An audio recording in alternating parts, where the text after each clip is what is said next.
अगर आप इन competitive exams में से like IIT JAM, CSIR, DBT, GATE और कोई भी कॉम्पिटिटिव एग्जाम जो कि बायोलॉजिकल साइंसेस, बायोटेक्नोलॉजी और लाइफ साइंस से रिलेटेड है उसके लिए तैयारी कर रहे हैं, या आप स्टूडेंट हैं बायोटेक्नोलॉजी, लाइफ साइंस के और बायोलॉजिकल साइंसेस के, तो आपने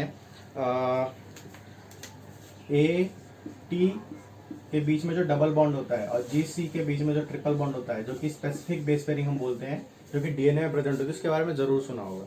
अगर आपने इसके बारे में सुना है तो क्या आप इन दो क्वेश्चंस के आंसर दे सकते हैं? पहला क्वेश्चन ये है कि एडेनिन और थायमिन के बीच में जब double bond specific base pairing होती है तो कौन कौन से एटम्स जो एडेनिन के और थायमिन के होते हैं जो कि बेस पेयरिंग में इन्वॉल्व होते हैं, ठीक है, और कौन कौन से एटम्स ग्वानिन और साइटोसिन के होते हैं जो कि बेस पेयरिंग में इन्वॉल्व होते हैं, ठीक। तो ये था पहला क्वेश्चन। दूसरा क्वेश्चन ये है कि इन चारों नाइट्रोजन बेसिस में से एडेनिन, थायमिन, ग्वानिन और साइटोसिन में से कौन सा नाइट्रोजन बेस ऐसा है जिसकी हाइड्रोजन बॉन्डिंग पोटेंशियल सबसे ज्यादा होती है, ठीक है। तो इन दोनों क्वेश्चन के आंसर अगर आपको पता है तो बहुत अच्छी बात है, और अगर नहीं पता तो ये वीडियो आपके लिए ही है। पूरा वीडियो देखिए लास्ट तक, आपको ये सबको समझ में आ जाएगा।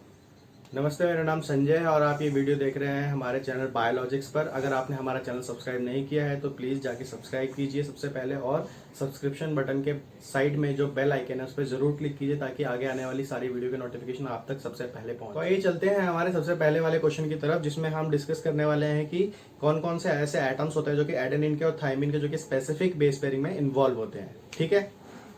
तो ये है पहले क्वेश्चन का पहला पार्ट जो कि था कि साइटोसिन और ग्वानिन के ऐसे कौन से एटम है जिसके बीच में हाइड्रोजन बॉन्डिंग होती है जो कि स्पेसिफिक बेस पेयरिंग बोलते हैं हम इसको, ठीक है। तो आप यहाँ पे देखेंगे कि ये जो स्ट्रक्चर है वो साइटोसिन का है, ठीक है ना, और ये जो स्ट्रक्चर है वो ग्वानिन का है, ओके। तो अब यहाँ पे आप सबसे पहले देखेंगे जो पहली हाइड्रोजन बॉन्डिंग होती है वो होती है इस H hydrogen of this amino group and between oxygen of this carbon, ठीक है। तो आप देखेंगे ये जो एटम नंबर 4 है साइटोसिन का और एटम नंबर 6 है ग्वानिन का, इनके बीच में हाइड्रोजन बॉन्डिंग हो रही है, ठीक है ना। दूसरी हाइड्रोजन बॉन्डिंग हो रही है इस नाइट्रोजन के बीच में जो कि एटम नंबर 3 है साइटोसिन का, और हाइड्रोजन के बीच में जो कि अटैच्ड है एटम नंबर 1 से, ठीक है। तो दूसरी जो हाइड्रोजन बॉन्डिंग हुई वो एटम नंबर 3 और 1 के बीच में हुई, साइटोसिन और ग्वानिन। और तीसरी जो हाइड्रोजन बॉन्डिंग है वो होती है oxygen of carbon number 2 of cytosine and hydrogen that is attached to carbon number amino group that is attached to carbon number 2 of guanine, ठीक है। तो यहाँ पे अब हम देखते हैं कि किस किस एटम के बीच में हाइड्रोजन बॉन्डिंग हुई। तो ये हो गया हमारा फोर एटम और एटम नंबर 6, ठीक है।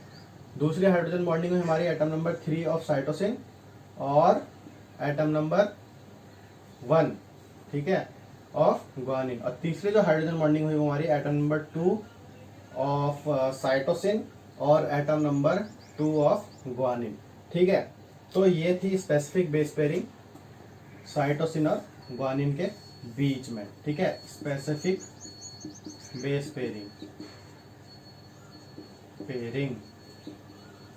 बिटवीन साइटोसिन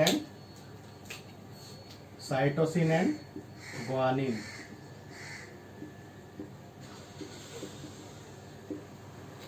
ठीक है। अब हम चलेंगे दूसरे पार्ट की तरफ, पहले क्वेश्चन का, जो कि थायमिन और एडेनिन के कौन से एटम्स है जिसके बीच में हाइड्रोजन बॉन्डिंग होती है, ठीक है। तो पहले क्वेश्चन का हम दूसरा पार्ट सॉल्व करने जा रहे हैं। तो पहले क्वेश्चन का दूसरा पार्ट था कि थायमिन और एडेनिन के कौन से ऐसे एटम्स हैं जो कि स्पेसिफिक बेस पेयरिंग में इन्वॉल्व है, ठीक है, स्पेसिफिक हाइड्रोजन बॉन्डिंग में इन्वॉल्व है, ठीक है। तो यहाँ पे सबसे पहले देखेंगे कि जो पहली जो हाइड्रोजन बॉन्डिंग होती है वो यहाँ पे होती है ऑक्सीजन ऑफ थायमिन, ठीक है, जो कि कार्बन नंबर 4 से अटैच है, और hydrogen of amino group that is attach to carbon number 6, ठीक है। तो कार्बन नंबर 4 और 6 के बीच में हाइड्रोजन बॉन्डिंग हुई, और दूसरी हाइड्रोजन बॉन्डिंग आप देखेंगे कि यहाँ पे हाइड्रोजन और नाइट्रोजन के बीच में हो रही है। तो एटम नंबर 3 जो कि नाइट्रोजन है और एटम नंबर 1 जो कि नाइट्रोजन है, तो कि हाइड्रोजन बॉन्डिंग किस किस के बीच में हुई, एटम नंबर 4 और एटम नंबर 6 के बीच में हुई, ठीक है ना। और दूसरी जो हाइड्रोजन बॉन्डिंग हुई एटम नंबर 3 और एटम नंबर 1 के बीच में। तो ये है specific base pairing between thymine and adenine. तो इसको आप याद रखिए, ये बहुत सारे कॉम्पिटिटिव एग्जाम्स में पूछा जाता है, ठीक है। अब हम चलते हैं अपने दूसरे क्वेश्चन की तरफ, जो था कि इन चारों नाइट्रोजन बेसिस में से साइटोसिन, ग्वानिन, थाइमिन और एडेनिन, इनमें से सबसे ज्यादा हाइड्रोजन बॉन्डिंग पोटेंशियल किस नाइट्रोजन बेस के पास होती है, ठीक है। तो उसके लिए हम एक टेबल ड्रॉ करने जा रहे हैं जिससे हमें आसानी होगी याद रखने में भी, ठीक है। तो सबसे पहले हम लिखते हैं एडेनिन, ओके, उसके बाद थाइमिन, साइटोसिन और ये है ग्वानिन, ठीक है।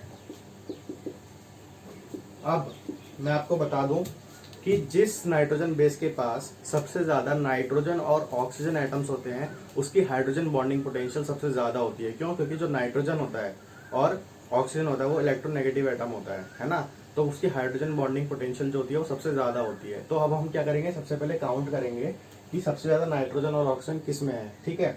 तो हम स्टार्ट करते हैं सबसे पहले एडेनिन से।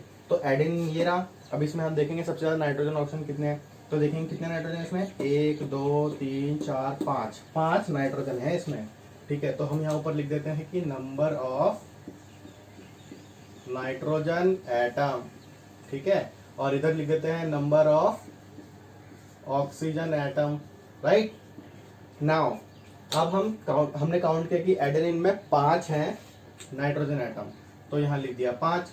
अब ऑक्सीजन देख लीजिए कितना है इसमें, ऑक्सीजन इसमें एक भी नहीं है, तो यहाँ पे लिख देते हैं हम 0, ठीक है। अब हम चलते हैं थाइमिन की तरफ। तो थाइमिन में कितने नाइट्रोजन है, 1 2, तो थाइमिन में सिर्फ 2 नाइट्रोजन है, तो हमने यहाँ पे लिख दिया 2 नाइट्रोजन। और ऑक्सीजन कितने हैं थाइमिन में, देखिए ऑक्सीजन सिर्फ 1 है, तो 1 ऑक्सीजन, ठीक है। नाउ अब हम देखेंगे साइटोसिन में कितने नाइट्रोजन और ऑक्सीजन है। तो नाइट्रोजन कितने हैं, 1 2 3, 3 नाइट्रोजन है साइटोसिन में, तो 3 लिख दिया। उसके बाद ऑक्सीजन कितने हैं साइटोसिन में, तो ऑक्सीजन है 1, एक ही ऑक्सीजन है, तो यहाँ लिख दिया हमने 1। अब हम देखेंगे ग्वानिन में कितने नाइट्रोजन और ऑक्सीजन है, ठीक है ना। तो ग्वानिन में देखिए 1 2 3 4 5, तो 5 नाइट्रोजन है ग्वानिन में। और ऑक्सीजन कितने हैं, ऑक्सीजन ऑक्सीजन ऑक्सीजन कितना है, 1 ऑक्सीजन है ये रहा, तो ऑक्सीजन हो गया 1। अब काउंट कीजिए कि सबसे ज्यादा नाइट्रोजन और ऑक्सीजन मिलाकर किस नाइट्रोजन बेसिस में है। तो देखिए इसमें हो गया आपका कितना, टोटल देखेंगे तो 5 और 0 5, ठीक है। थाइमिन में 2 और 1 3, साइटोसिन में 3 और 1 4, और ग्वानिन में 5 और 1 6। तो अब देखिए सबसे ज्यादा जो हाइड्रोजन बॉन्डिंग आइटम्स है वो किस में है, वो है आपके ग्वानिन में, है ना। इसमें 5 है 3 है 4 है, सबसे ज्यादा इसमें है 6 में। तो ग्वानिन में सबसे ज्यादा हाइड्रोजन बॉन्डिंग एटम्स हैं, इसलिए सबसे ज्यादा जो हाइड्रोजन बॉन्डिंग पोटेंशियल कैपेसिटी होती है डीएनए के नाइट्रोजनस बेसिस में वो होती है ग्वानिन में, ठीक है। तो इसको याद रखना हमेशा, ये हमेशा क्वेश्चन पूछा जाता है बहुत सारे कॉम्पिटिटिव एग्जाम्स में, ठीक है। तो उम्मीद है कि ये वीडियो आपको पसंद आई होगी, आपको जो भी पढ़ाया आज मैंने समझ में आया होगा। और अगर आया है तो वीडियो को लाइक करें, शेयर करें और सब्सक्राइब करें।